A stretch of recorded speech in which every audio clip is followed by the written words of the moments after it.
Okay. At this point, before we continue with Attorney Marcelo, I would like to give in to the request of Senator Antonio Trillanes to propound some questions. Senator Trillanes has the floor. Thank you, Mr. Chairman. Thank you for allowing me to digress from the flow of this investigation. I would like to ask a few questions to General Reyes, sir. When were you... Excuse me, Senator. We have to swear in yes. former Secretary and former General Reyes. Kindly stand up, Secretary Reyes. Kindly stand, raise your right hand, please. Do you swear to tell the truth, the whole truth, and nothing but the truth in this proceeding?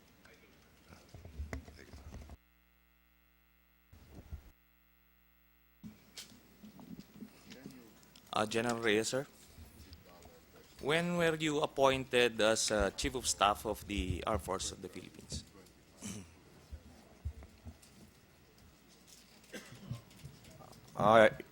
Mr. Chairman, Your Honors,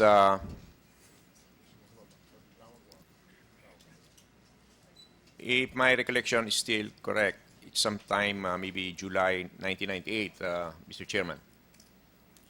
Thank you. Well, what about as Secretary of National Defense, sir? I was appointed as Secretary of National Defense on March 21, 2001, Your Honor, Mr. Chairman. And you were relieved as Secretary of National Defense when, sir? Mr. Chairman, I was relieved as Secretary of National Defense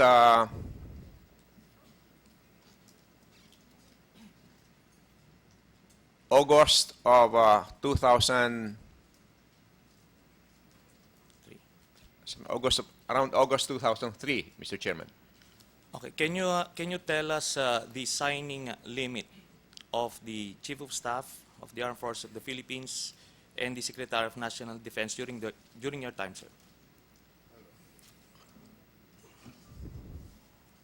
I would not be in a position to state exactly the signing limit at this time, Mr. Chairman. No, during as far as you can remember. Mr. Chairman, I cannot, with authority, say the signing limit as of now. Can you give us any ballpark figure, sir?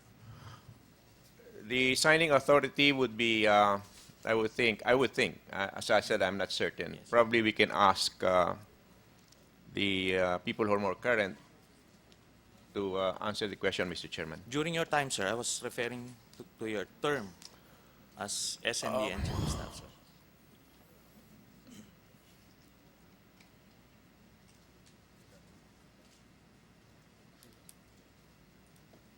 Chief of Staff, I really. Okay. Does the controller during your time, sir, as the Chief of Staff, does he have the authority to pay or to disburse funds, sir?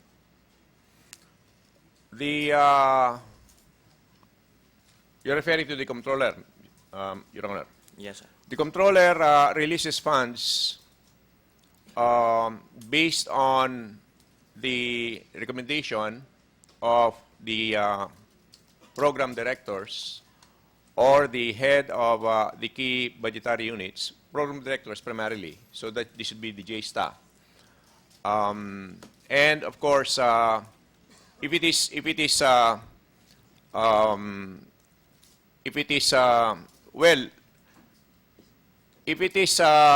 But who signs the checks, General Reyes?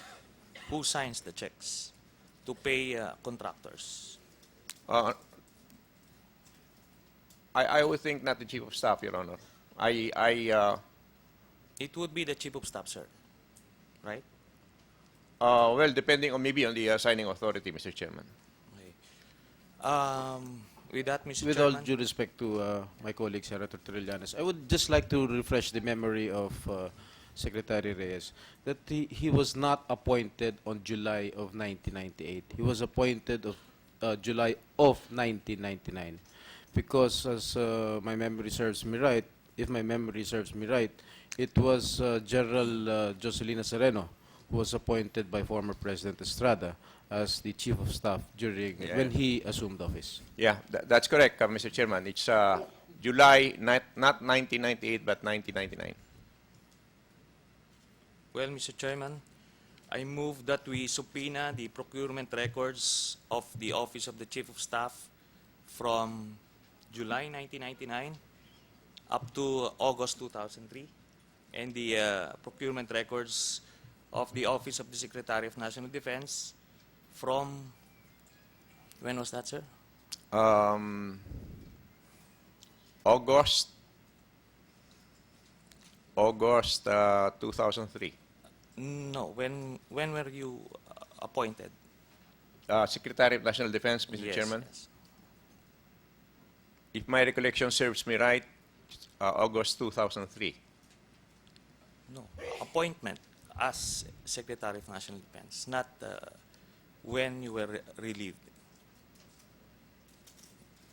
You were appointed as... Yeah, you're right. I relinquished my post August of 2003. That's right, after Yeah. the Oakwood incident. And then I assumed other positions, No, like... no, the question, General yeah. Sir, is when I would was the think appointment? early part of 2004.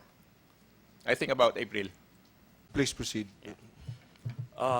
With that, I would like to subpoena the procurement records of the Office of the Chief of Staff from July 1999 up to March 2000 or August 2003, and the procurement records of the Office of the Secretary of National Defense from March of 2001 up to August 2003.